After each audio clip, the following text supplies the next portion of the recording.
우리 역사적인 삶의 배경을 좀 보면 나라가 힘들어지고 어려울 때마다 그 나라를 그 위험에서 구하는 많은 영웅들이 있었죠.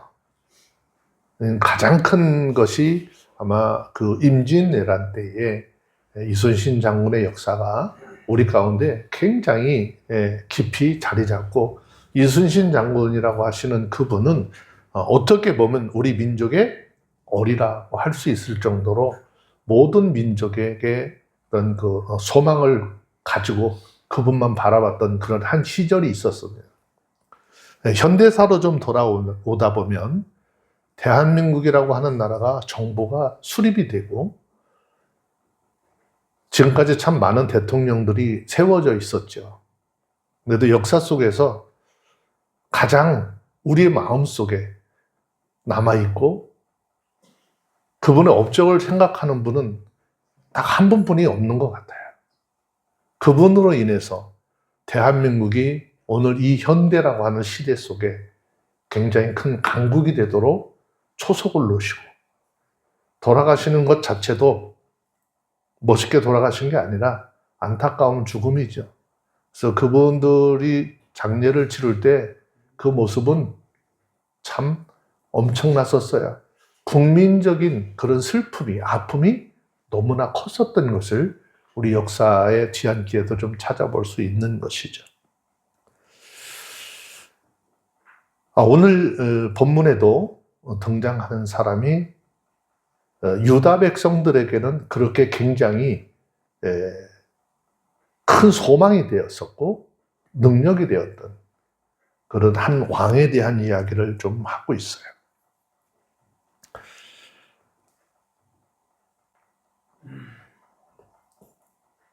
우리가 세상을 살면서 이따금 접하는 소식 가운데 우리가 소망을 가지고 기도를 했던 사람이 돌아가셨다라고 하는 소식을 들으면 별로 반갑지 않죠.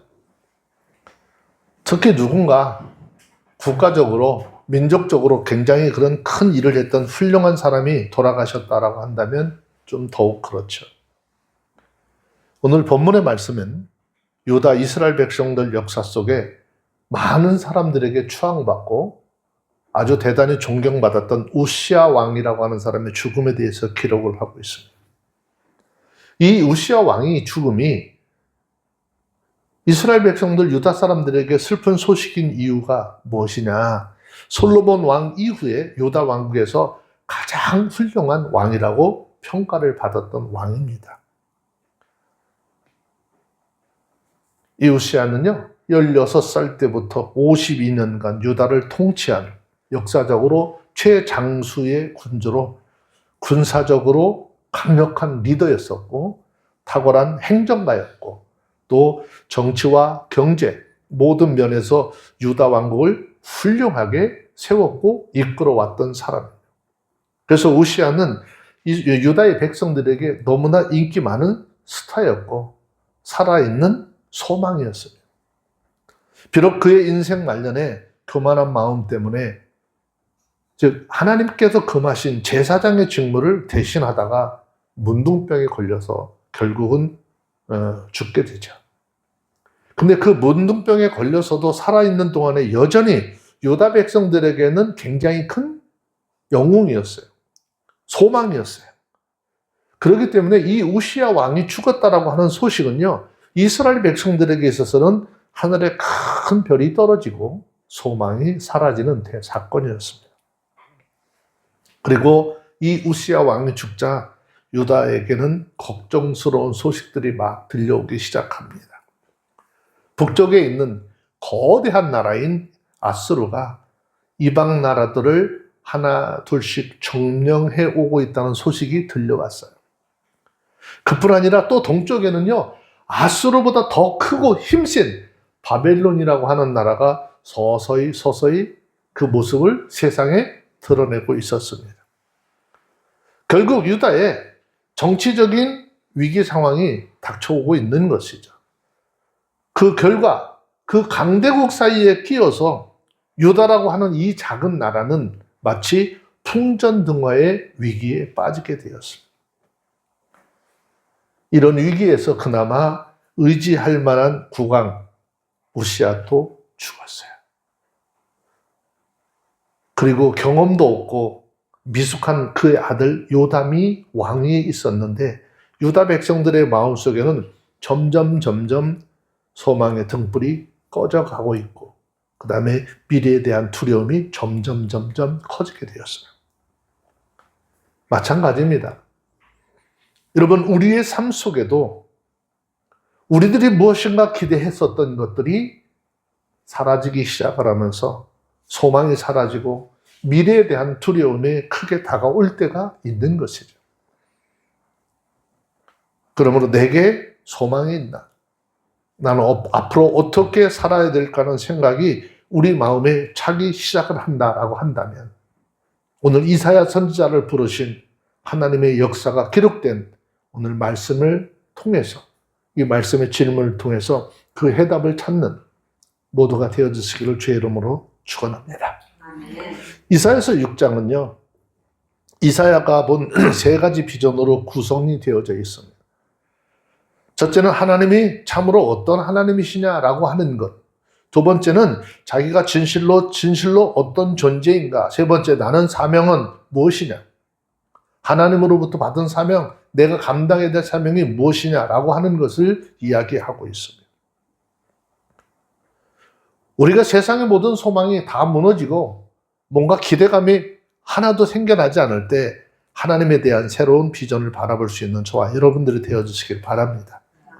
이사야는 하나님에 관한 새로운 비전을 보았어요. 이렇게 사회적으로 정치적으로 암울한 그런 속에서 하나님에 대한 비전을 봤습니다.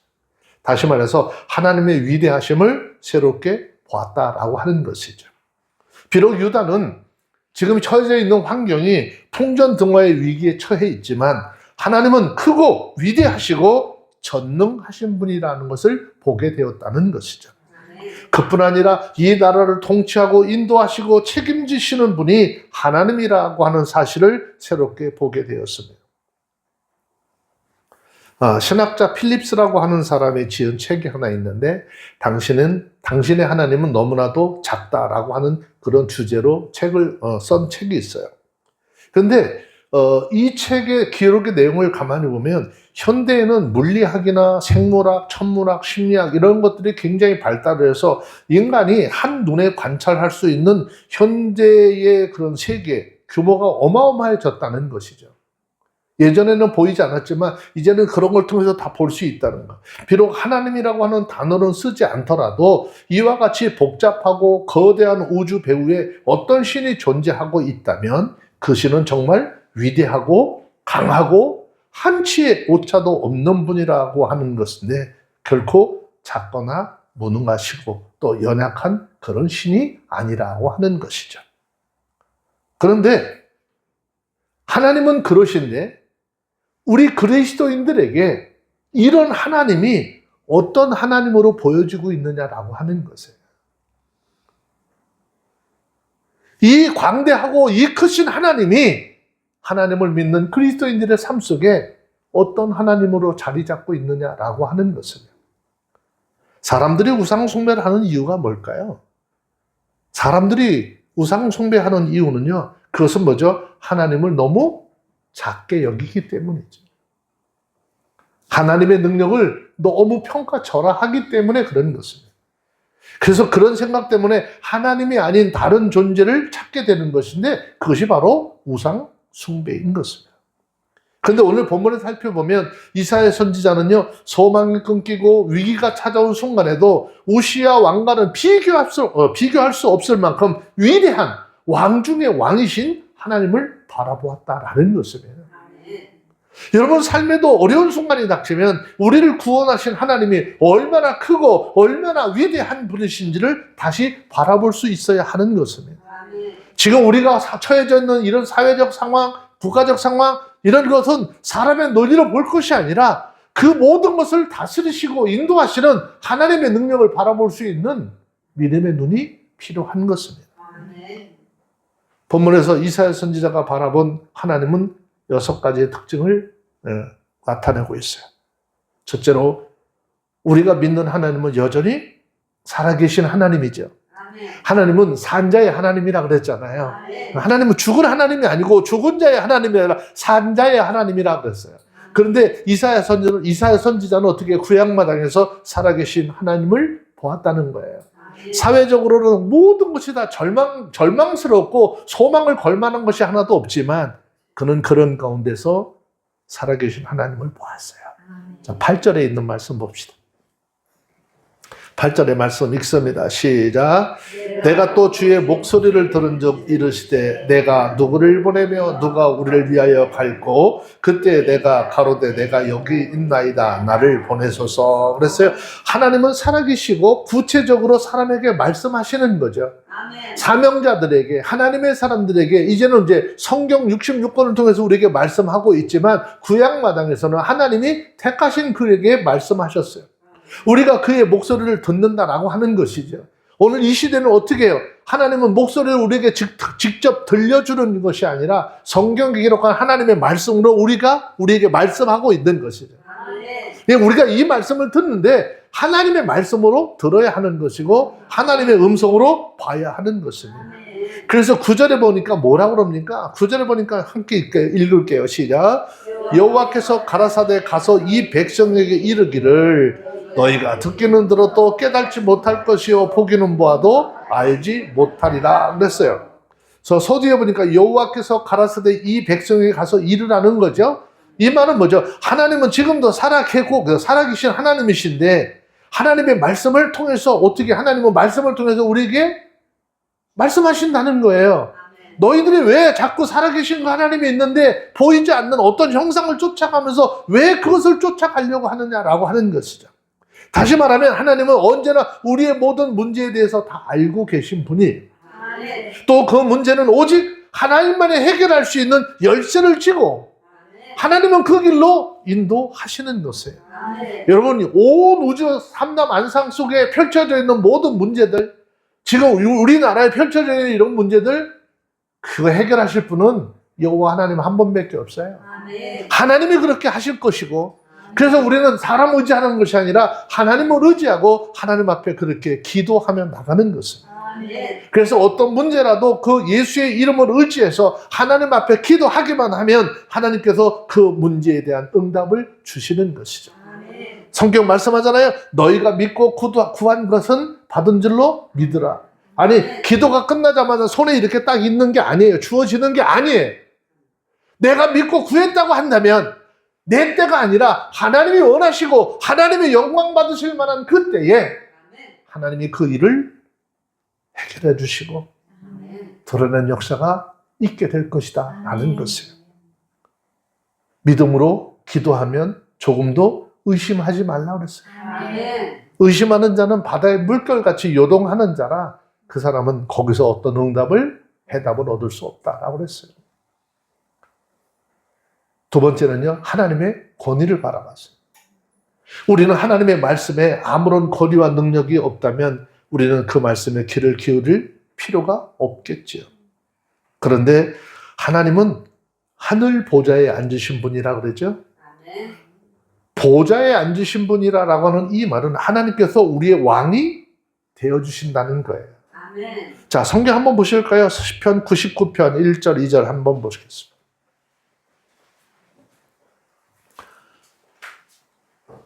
시편 99편 1절 2절 말씀을 함께 보도록 하겠습니다.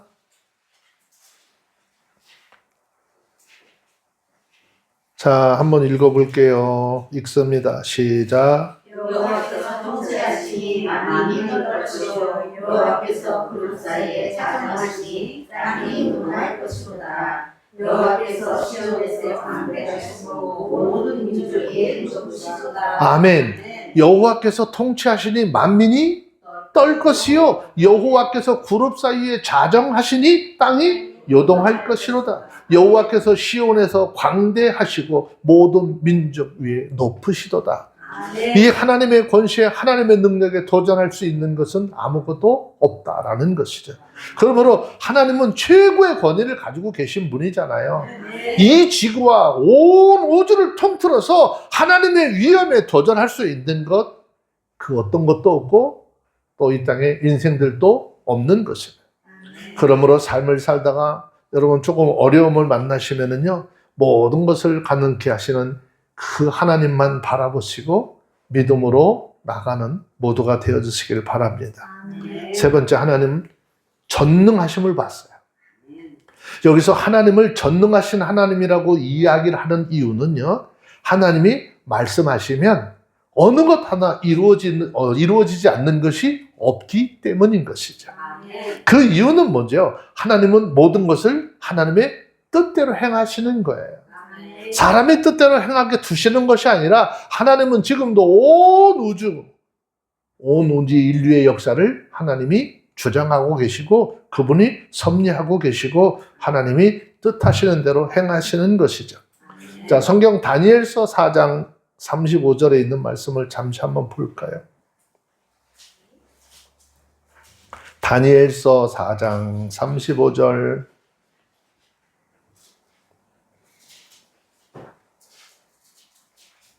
찾으셨으면 한번 볼게요. 읽습니다. 시작.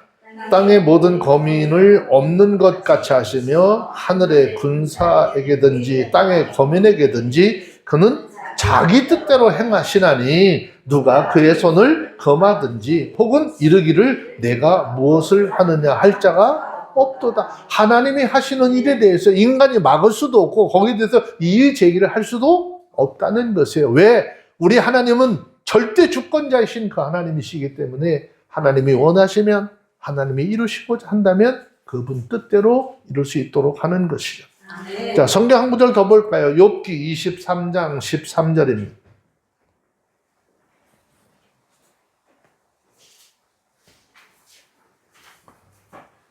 욥기 23장 13절 찾으셨으면 우리 한 음성으로 한번 읽어보도록 합니다. 욥기 23장 13절 시작. 그는 뜻이 일정하시니 누가 등이 돌이킬까? 그 마음에 하고자 하시는 것이면 그것을 행하시나니. 하나님은 이랬다 저랬다 하시는 분이 아니라는 거예요.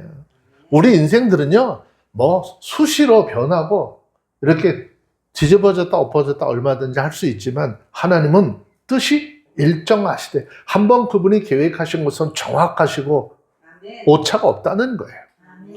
그러니 이거 하나님께서 그렇게 하시고자 했다라고 하면 이걸 돌이킬 수 있는 사람이 없다는 것이죠. 그래서 우리도 하나님 앞에서 내가 무엇인가 할 수 있다? 이런 생각을 감히 하면 안 되는 거예요. 내가 뭘 할 수 있다가 아니라 하나님이 나와 함께 하시고 하나님이 이걸 이루도록 해주시면 이게 가능할 겁니다 라고 하는 고백이 되어줘야지, 내가 내 힘으로 내 능력으로 이까짓 거 뭐든지 할 수 있다? 우리들이 맨날 하는 얘기 있죠? 천만의 말씀이에요. 만만의 콩떡이라고 그러죠. 인간 세상 모든 인생사 사람의 마음과 사람의 뜻대로 되어지는 것이 없어요. 조그만 것 하나라도 다 하나님의 섭리 가운데 이루어지고 있음을 기억하시고 하나님 앞에 내가 할 수 있다는 신앙 다 버리시고 그냥 이런 고백해야 돼요. 하나님, 내가 하나님이 허락하시면 이것도 하고 저것도 하겠습니다 라고 하는 고백이야죠. 하나님은 뒷전에 두고 내가 내 능력으로 뭐든지 할 수 있어? 이건 하나님 앞에서 교만한데 이런 보통 교만한 거 아니에요. 하나님이 허락하셔야 모든 것들이 가능한 거죠. 사람 생각대로 하다 보니까는요, 돌아오는 게 남는 게 뭐죠? 무시하고요. 자기는 대단하게 뭔가를 치른 것 같은데 뒤에서 욕해요. 우리는 하나님이 하시도록 나를 하나님 앞에 도구로 내어드리고 우리는 그냥 그 하나님 앞에 이렇게 그냥 손에 붙잡힌 마른 막대기와 같은, 그래서 그 막대기를 통해서 일하시는 하나님의 능력이 나타나도록 내어드릴 수 있는 모두가 되어지길 바랍니다. 넷째로 하나님의 영광의 충만함을 보았어요. 자, 1절 말씀으로 넘어와서 좀 볼게요. 1절 말씀만 전체적으로 한 번 더 읽습니다. 시작. 내가 본즉 주께서 높이 들린 보좌에 앉으셨는데 그 옷자락은 성전에 가득하였고. 자, 옷자락이 성전에 어떻게? 가득했다. 이 모습을 한번 상상해 보세요. 옷자락이 성전에 가득하다. 좀 어떻게 설명을 해야 될지는 잘 모르겠는데 결혼식장에 가시면 어때요? 신부가 입은 웨딩드레스가요. 온 예식장을 덮고도 남는다라고 한번 상상을 한번 해보자는 거예요. 사람이 그런 드레스를 만들 수 있을까? 굉장히 좀 어려울 것 같아요. 그런데 하나님의 옷자락이 온 성전에 가득했다라고 하는 이 말의 뜻은 어떤 의미일까요? 하나님의 영광이 온 성전을 가득 덮고 있었다라는 이야기입니다. 그래서 이 하나님의 영광에 대해서 이사야서 6장 3절에 보면 그것을 본 천사들이 뭐라고 그랬다고 그랬어요? 3절의 말씀에 보니까 시작 서로 창화하여 가로되 거룩하다 거룩하다 거룩하다 만군의 여호와여 그 영광이 온 땅에 충만하도다 라고 고백하는 거예요. 즉 하늘 보좌에 계신 우리 하나님은 영광스러운 분이라는 것이죠. 그러므로 하나님의 백성들이 이 영광을 받아서 날마다 어떻게 영광스러운 삶을 살라는 것이죠. 세상의 죄에 대해서 끌려다니고 기운이 없는 그런 노예적인 삶이 아니라 이제는 하나님으로부터 권세와 능력을 가지고 이 세상의 죄를 다스리고 믿음으로 이겨내면서 하나님의 영광을 드러내면서 거룩한 백성으로서의 삶을 살 수 있도록 하라는 거죠. 또 하나는 다섯 번째, 하나님은요 천사들에게 찬양을 받으시기에도 합당한 분이다라는 거예요. 예전에 우리들 기도할 때 보면 이런 귀절들을 많이 인용을 해서 그러죠. 찬양받기에 합당하신 하나님, 그냥 우리 찬양 정도가 아니잖아. 자, 여러 천사들 가운데 호위하는 천사를 구룹이라라고 그랬어요. 구룹이라라고 부르고 있죠. 그러니까 하나님을 찬양하는 성가대 천사들을 스랍이라고 합니다. 스랍 천사들은요 6개의 날개를 가지고 있습니다. 그런데 본문에 보면은 위에 있는 2 날개로는 어디를 덮었어요? 얼굴을 덮었다고 그랬죠. 아무리 천사라 할지라도 감히 하나님의 영광을 바라볼 수 없기 때문에. 또 아래는 2 날개로 발을 덮었다라고 그랬죠. 발이라고 하는 것은요 더러운 것이잖아요. 제일 세상을 돌아다니면서 먼지하고 죄, 그래서 항상 더러운 것이 발이에요. 그것을 하나님 앞에 내어놓을 수가 없었기 때문에. 그리고 나머지 2 날개로 하늘을 날면서 하나님을 찬양했다 그랬어요. 창화한다라고 하는 이 말은 서로 찬양을 주고받았다 그 말이에요. 일방적으로 이렇게 쭉 그냥 한 사람이 이렇게 부른 것이 아니라 이렇게 교창하는, 그렇게 서로 주고받았다는 것이죠. 이와 같이 찬양을 할 때 굉장히 큰 역사가 일어나죠. 문지방의 터가 요동을 했대요. 집의 연기가 충만했대요. 하나님 앞에 찬양을 드릴 때요 어느 정도였느냐, 우리의 심령들이요 큰 기쁨을 이기지 못할 정도로 감사가 넘치도록 이렇게 하나님을 찬양할 수 있는 그런 마음의 자세가 있어야 된다라는 거죠. 찬양을 하는데도 기운이 하나도 없어요.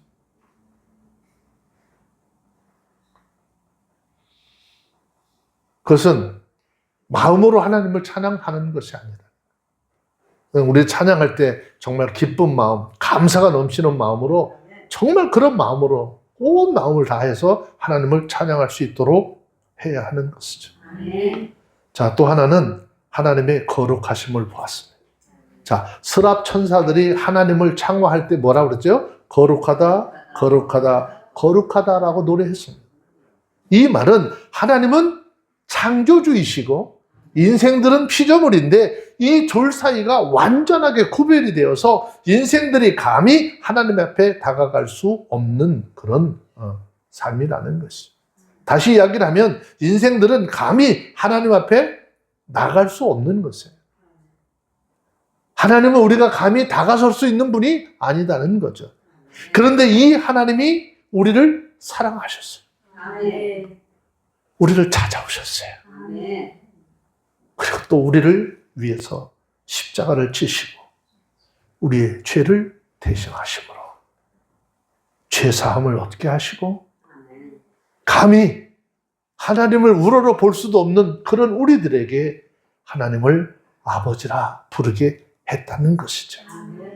이것은 말로 다 할 수 없는 은혜인 것이고 사랑인 것입니다. 이사야 선지자는 참으로 절망스러운 상황 속에서 하나님을 다시 보았어요. 오시아라고 하는 이 거룩한 그들의 소망 같았던 그가 죽음으로써 모든 소망이 다 무너진 것 같았었는데 그 속에서도 이렇게 하나님의 영광을 바라보게 되고 그 마음속에 소망을 다시 회복하게 되었어요. 지금 살아가면서 저와 여러분들이 겪는 어려운 것들 있잖아요. 사회적으로 겪는 어려움들, 직장에서 얻는 그런 어려움들, 가정적으로 겪는 어려움들, 그런 어려움이 있다고 하죠. 소망을 다른 데 두지 말라는 거죠. 사람들에게 소망을 두거나 물질에 소망을 두면 그 사람과 물질이 사라지면 우리가 걸었던 소망도 함께 사라지기 때문이에요. 그래서 성경은 우리에게 늘 말씀하는 것 중에 하나가 뭐죠? 야, 너희 이 땅 세상에서 없어질 것에 대한 것에 소망 두지 말고 오직 높이 들린 보좌에 앉으신 영원토록 함께 하시는 그 하나님을 날마다 바라보고 그 하나님을 너희의 삶의 소망으로 삶으라 라고 하는 것이죠. 저와 여러분들이 삶을 살면서 만군의 주 여호와 하나님, 그분을 저와 여러분들의 소망으로 삼고 믿음의 대상으로 삼고 나가기를 주의 이름으로 축원합니다. 다시 말씀으로 돌아와서 보시면 처음 이사야 선지자는 유다가 위기에 처한 이유를 우시아 왕의 죽음 때문이다라고 생각을 했어요. 그런데 하나님을 대면한 이후에는 유다의 위기가 자신의 속에 있는 무엇으로부터 시작됐다는 걸 알았다는 거죠. 죄 때문이라는 것을 알게 돼요. 자, 5절에 있는 말씀으로 보세요. 네, 5절에 있는 말씀 봅니다. 시작. 그때 너가 말해 하라 나는 망하게 되었다. 나는 입술이 부정한 사람이요 입술이 부정한 백성 중에 거하면서 만군의 여호와이신 왕을 배웠습니다. 자, 이유가 뭐냐? 이사야는 자신이 누구였어요? 선지자였었잖아요. 그러니까 무슨 생각을 했어요? 야, 이 유다 사람들 중에 나만큼 하나님 앞에 깨끗한 사람은 없을 거야 라고 생각했다는 거죠. 요즘 시대 속에 목회자들, 목사인 나만큼 깨끗한 사람 있으면 나와봐? 자만했다는 거잖아요. 선지자였기 때문에 어떻게 해요? 자신만큼은 하나님 앞에 깨끗한 사람이었을 거라고 생각을 했어요. 그런데 하나님의 거룩하심 앞에서 서자마자 자기가 얼마나 부정한 사람인지 존재인지를 깨닫게 되었어요. 여러분, 우리는 하나님의 말씀 앞에서요, 우리 모습들이 적나라하게 다 보여져야 해야 되는 것이고, 그 하나님의 말씀 앞에서 한없이 낮아져야 하는 것이에요.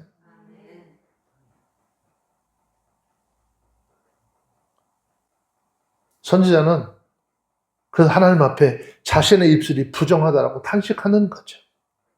내가 부정한 자로서 하나님을 배웠어. 이제 나는 죽을 것이야 라고 생각을 했습니다. 그러자 하나님께서는 이사야를 죽이지 아니하시고 스랍 천사 하나에게 명령해서 야, 너 저기 제단 숯불에 있는 숯불 하나 가져와. 그 숯불을 가져다가 이사야의 입술에 대도록 해 라고 명령하셨어요. 그리고 하나님의 그 명령대로 스랍 천사는 제단 숯불을 가져다가 이사야의 입술에 대면서 다음과 같이 이야기하죠. 6절, 7절에 있는 말씀 보세요. 함께 봅니다. 시작. 때에 그 스랍의 천사가 하나로 가져서 취함과 비숫을 손에 가지고 내게로 따라와서 이것을 내 입에 대명하여 보라 이것이 내 입에 닿았으니 내가 믿으라였고 내 죄가 사하였느니라. 원래 구약마당에서는요, 제단에서 피는 불은 제물을 태워서 사람의 죄를 사하는 불이죠. 그래서 이 불이 입술에 닿았다라고 하는 이 말은 신약적인 의미를 표현하면 예수 그리스도의 십자가의 보혈로 죄 씻음 받았다라는 뜻입니다. 아무리 사람이 교회에 나온다 할지라도 진실로 회개하고 그리스도 예수의 보혈로 죄 씻음을 받고 거듭나지 않는다면 천국에 갈 수 없어요. 제가 일본에 있는 동안에 기가 막힌 소식을 한번 접해 들었는데, 이번에 교회를 다니기는 다녔대요. 무려 15년 동안이나. 15년 동안이나 교회는 다녔는데, 무슨 믿음이 있어서 교회를 다는 것이 아니라 그냥 매일 습관적으로 교회 갔대요. 그래도 그분은요, 하나님의 은혜가 있어서 15년이 지난 어느 날 예배 속에 성령의 역사가 그 사람에게 임해서 자신의 모습을 보았는데, 얼마나 더럽고 추한 모습인지요. 정말 통회하고 자복하고 15년이라고 하는 세월을 교회를 들랑달랑거리고 예배 열심히 드린다고 드렸는데, 자기는 그 예배 드리는 의식 속에 하나도 하나님에 대한 생각 갖지 않았다는 거죠. 교회에서 그냥 단지 좋은 말씀이나 듣는 정도? 아니에요.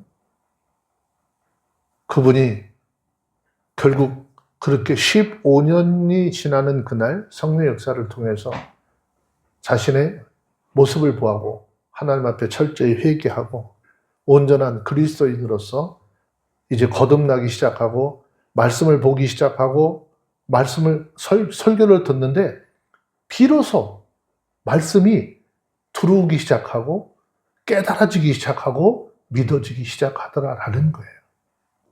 이 이야기는 저는 그 사람만의 이야기가 아니라고 생각해요. 우리가 15년, 20년, 30년 교회를 다니는데 진짜 온전한 믿음으로 하나님 앞에 내 모습을 보면서 교회를 나오고 있는지, 신앙생활을 하고 있는지, 그 후에 그 삶의 변화를 통해서 하나님의 큰 은혜를 더 점점 체험하면서 간다는 고백을 합니다. 여러분, 아무리 교회를 나온다 할지라도요, 교회에서 아무리 큰 일을 한다 할지라도, 그 사람이 직함이 목회자라 할지라도 회개하지 않으면, 예수 그리스도의 십자가 부활의 능력으로 거듭나지 아니하면, 하나님보다 더 귀한 것이 없는데 자기가 원하는 것, 자기가 생각하는 것보다 그것을 하나님의 자리보다 더 위에 둔다면 결국 그 사람은 그리스도인이 아니라고 할 수밖에 없는 것이죠. 우리가 예수를 믿는 것은 예수는 그냥 단순히 믿는 것이 아니라 예수님이 십자가에서 몸 찢어 피 흘리심으로 내 죄사함을 주셨고, 예수 그리스도께서 생명 내어놓으심으로 내 영혼에 그 예수 그리스도를 통한 생명이 들어와서 이제 나는 온전한 하나님의 나라의 사람이 되었고 나 하나님의 사람으로 삶을 살 거야 라고 하는 고백과 다짐이 있어야지 그것이 그리스도인이 되는 것입니다. 자, 제단 숯불에 이사야 선지자의 입술이 갖다 대자마자 죄악이 제하여졌습니다. 이사야의 마음의 변화가 일어났습니다. 자신이 죄인이라고 하는 사실과 유다의 위기에 처한 모든 문제의 원인이 어디 있어? 하나님께 있는 것이 아니라 인생들, 자기 스스로부터, 나라고 하는 이 존재부터 있었다라고 하는 것을 깨달죠. 자, 성경은 로마서 12장 2절에서 우리에게 말씀하잖아요. 로마서 12장 2절에 있는 말씀 잠시 한번 봅시다.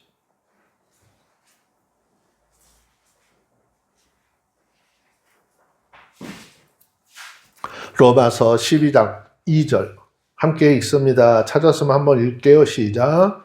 너희는 이 세대를 본받지 말고 오직 마음을 새롭게 함으로 변화를 받아 하나님의 선하시고 기뻐하시고 온전하신 뜻이 무엇인지 분별하도록 하라 라고 그랬어요.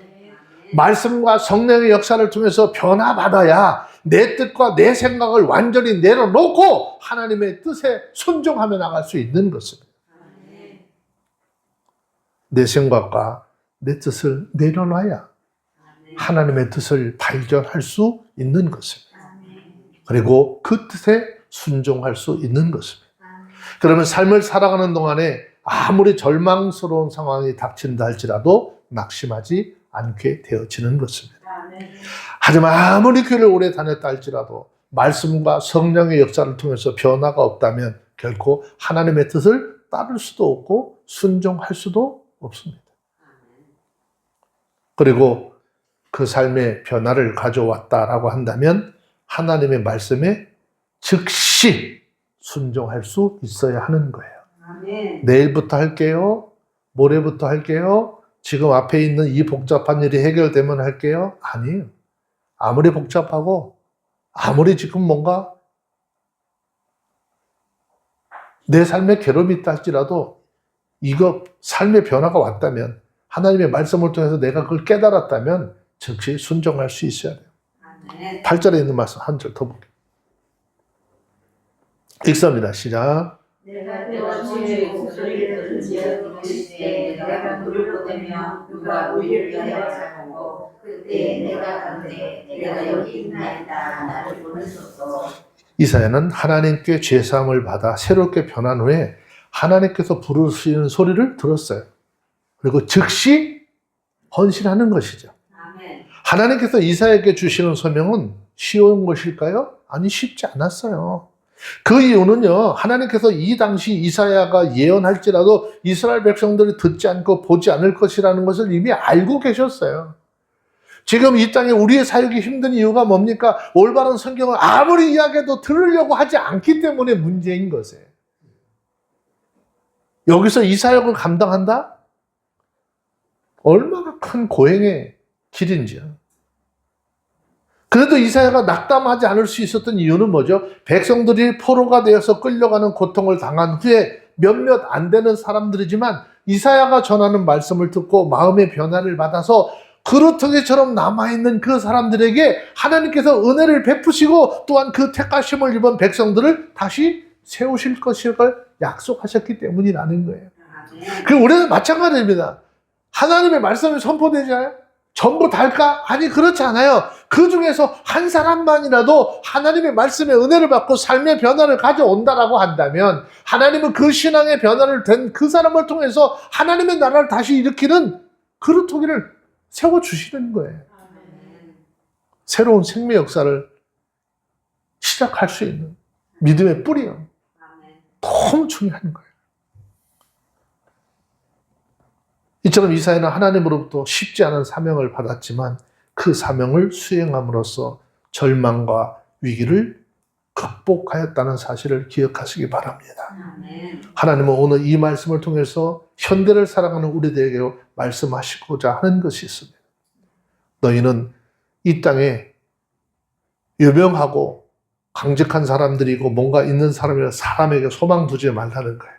그 이유는요, 사람에게 소망을 두면 그 사람이 죽어지거나 그 사람이 권력이 약화되어져 버리면 어떻게 소망도 함께 끊어지기 때문이라는 것이죠. 그런데 문제는 세상의 것에 소망을 두는 사람은 그 소망을 쉽게 버리지 못한다는 것이죠. 세상에 소망을 둔 사람들은 그 소망을 쉽게 버리지 못해요. 자, 이사야서 앞에 넘어가서 2장 22절에 있는 말씀을 함께 볼게요.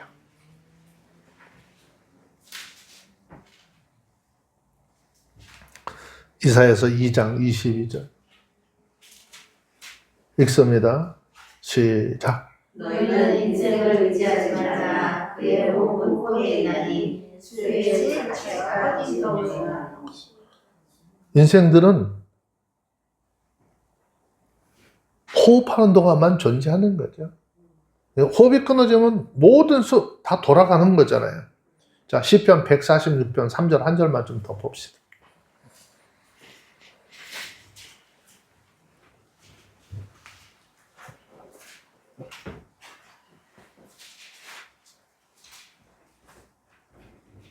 찾으셨으면 시편 146편 3절 한 번 더 읽을까요? 시작.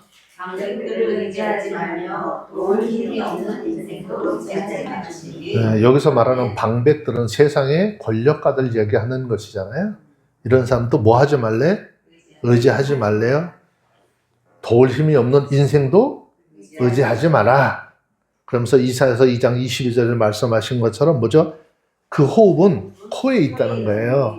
요거 딱 떨어져 버리면 아무것도 할 수 없어요. 그러니까 너네 제발 좀 그런 것에 의지하지 말라라는 거죠. 은행에 저금 잔고 좀 많이 있습니까? 살면서 그런 곳에 소망 두지 말라는 것이죠. 이유는요,